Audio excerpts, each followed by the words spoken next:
Hi friends, media ಜಗತ್ತಿಗೆ ಸ್ವಾಗತ.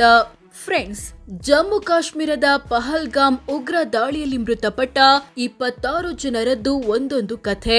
ಕೆಲವರು ಹನಿಮೂನ್ಗೆ ಹೋದ್ರೆ, ಇನ್ನು ಕೆಲವರು ವೆಡ್ಡಿಂಗ್ ಆನಿವರ್ಸರಿ ಸೆಲೆಬ್ರೇಟ್ ಮಾಡೋಕೆ ಹೋದವರು ಮತ್ತು ಕೆಲವರು ರಜೆ ಅಂತ ಹೋದವರು.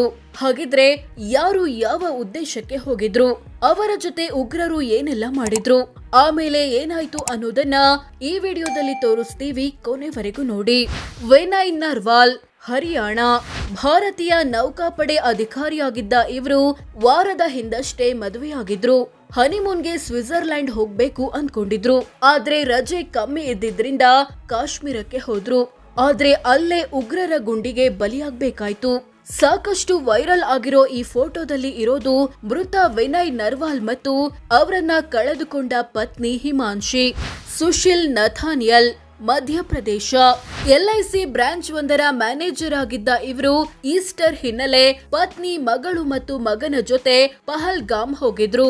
ಅಲ್ಲಿಗೆ ಬಂದ ಉಗ್ರರು ಮುಸ್ಲಿಮರ ಕಲ್ಮಾ ಪಠಿಸುವಂತೆ ತಿಳಿಸಿದ್ರು. ಆದ್ರೆ ನಥಾನಿಯಲ್ಗೆ ಅದು ಬರಲ್ಲ. ಜೊತೆಗೆ ನಥಾನಿಯಲ್ ಕ್ರಿಶ್ಚಿಯನ್ ಅನ್ನೋದು ಗೊತ್ತಾಗ್ತಿದ್ದಂತೆ ಗುಂಡು ಹಾರಿಸಿದ್ರು.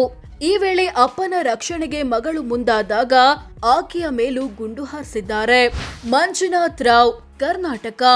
ರಿಯಲ್ ಎಸ್ಟೇಟ್ ಉದ್ಯಮಿಯಾಗಿದ್ದ ಇವರು ಶಿವಮೊಗ್ಗದಲ್ಲಿ ವಾಸವಿದ್ರು. ಮಗ PUCಯಲ್ಲಿ ರ್ಯಾಂಕ್ ಬಂದ ಖುಷಿಯಲ್ಲಿ ಕುಟುಂಬ ಸಮೇತ ಕಾಶ್ಮೀರಕ್ಕೆ ಹೋದ್ರು. ಆದ್ರೆ ಅಲ್ಲಿ ಉಗ್ರ ದಾಳಿಗೆ ಬಲಿಯಾಗಬೇಕಾಯ್ತು. ದಾಳಿ ವೇಳೆ ಪತ್ನಿ ಪಲ್ಲವಿ ತಮ್ಮನ್ನ ಕೂಡ ಸಾಯಿಸಿ ಬಿಡಿ ಅಂತ ಉಗ್ರನಿಗೆ ಕೇಳಿಕೊಂಡ್ರಂತೆ. ಆದ್ರೆ ಆತ ನಿಮ್ಮನ್ನ ಸಾಯಿಸಲ್ಲ, ಹೋಗಿ ಮೋದಿಗೆ ಹೇಳಿ ಅಂದನಂತೆ. ಬೀತನ್ ಅಧಿಕಾರಿ, ಪಶ್ಚಿಮ ಬಂಗಾಳ. ಅಮೆರಿಕದಲ್ಲಿ ಇಂಜಿನಿಯರ್ ಆಗಿ ಕೆಲಸ ಮಾಡ್ತಿದ್ದ ಇವರು ವೆಕೇಶನ್ ಹಿನ್ನೆಲೆ ಊರಿಗೆ ಬಂದಿದ್ರು. ಹೀಗೆ ಬಂದವರು ಪತ್ನಿ, ಮಗನ ಜೊತೆ ಕಾಶ್ಮೀರ ಪ್ರವಾಸ ಕೈಗೊಂಡ್ರು. ಈ ಟೈಮಲ್ಲೇ ದುರಂತ ಸಂಭವಿಸಿದೆ. ಇವರು ಕೂತಲ್ಲಿಗೆ ಬಂದ ಉಗ್ರರು ನಿಮ್ಮಲ್ಲಿ ಹಿಂದೂ ಯಾರು, ಮುಸ್ಲಿಂ ಯಾರು ಅಂತ ಕೇಳಿ ಗುಂಡು ಹಾರಿಸಿದ್ರು ಅಂತ ಪ್ರತ್ಯಕ್ಷದರ್ಶಿಗಳು ಹೇಳಿದ್ದಾರೆ. ಶುಭ್ಮನ್ ದ್ವಿವೇದಿ, ಉತ್ತರ ಪ್ರದೇಶ. 2 ತಿಂಗಳ ಹಿಂದಷ್ಟೇ ಮದುವೆಯಾಗಿದ್ದ ಇವರು ಪತ್ನಿ ಮತ್ತು ಕುಟುಂಬಸ್ಥರ ಜೊತೆ ಕಾಶ್ಮೀರಕ್ಕೆ ಹೋಗಿದ್ರು. ಪಹಲ್ಗಾಮ್ನಲ್ಲಿ ಹಾರ್ಸ್ ರೈಡಿಂಗ್ಗೆ ಹೋದಾಗ ಅಲ್ಲಿಗೆ ಬಂದ ಉಗ್ರರು ಕಲ್ಮಾ ಪಠಿಸುವಂತೆ ಸೂಚಿಸಿದ್ರಂತೆ. ಅದು ಶುಭ್ಮನ್ಗೆ ಗೊತ್ತಿಲ್ಲದೆ ಇದ್ದಿದ್ರಿಂದ ಪತ್ನಿ ಮುಂದೆಯೇ ಗಂಡನನ್ನ ಗುಂಡಿಕ್ಕಿ ಕೊಂದ್ರು.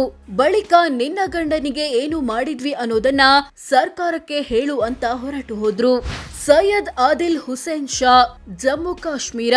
ಇವರು ಮೂಲತಃ ಜಮ್ಮು ಕಾಶ್ಮೀರದ ಪಹಲ್ಗಾಮ್ನವರು.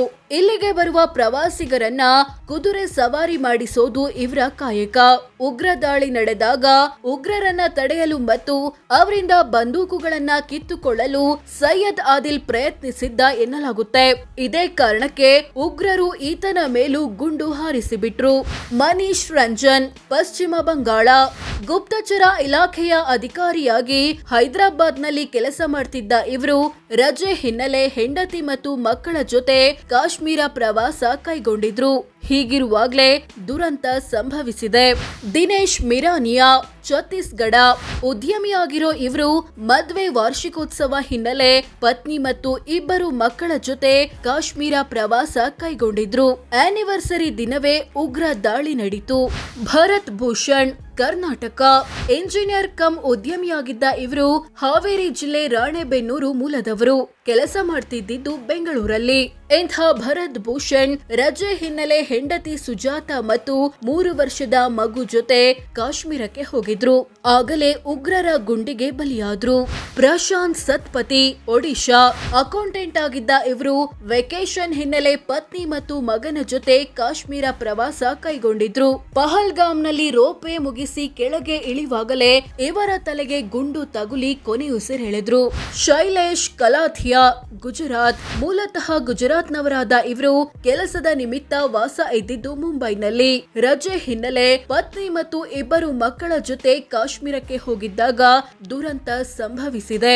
ಎನ್ ರಾಮಚಂದ್ರನ್, ಕೇರಳದವರಾದ ಇವರು ಹೆಂಡತಿ, ಮಗಳು ಮತ್ತು ಮೊಮ್ಮಕ್ಕಳ ಜೊತೆ ಪಹಲ್ಗಾಮ್ಗೆ ಹೋಗಿದ್ರು. ಆದ್ರೆ ಕುಟುಂಬ ಸದಸ್ಯರ ಎದುರಲ್ಲೇ ಉಗ್ರರ ಗುಂಡಿಗೆ ಬಲಿಯಾಗಬೇಕಾಯ್ತು. ಇನ್ನುಳಿದಂತೆ ಗುಜರಾತ್ ಮೂಲದ ತಂದೆ, ಮಗ, ಅರುಣಾಚಲ ಪ್ರದೇಶದ ವಾಯುಪಡೆ ಅಧಿಕಾರಿ, ನೇಪಾಳ ಮೂಲದ ವ್ಯಕ್ತಿ ಸೇರಿದಂತೆ ಒಟ್ಟು 26 ಮಂದಿ ಉಗ್ರ ದಾಳಿಯಲ್ಲಿ ಮೃತಪಟ್ಟಿದ್ದಾರೆ.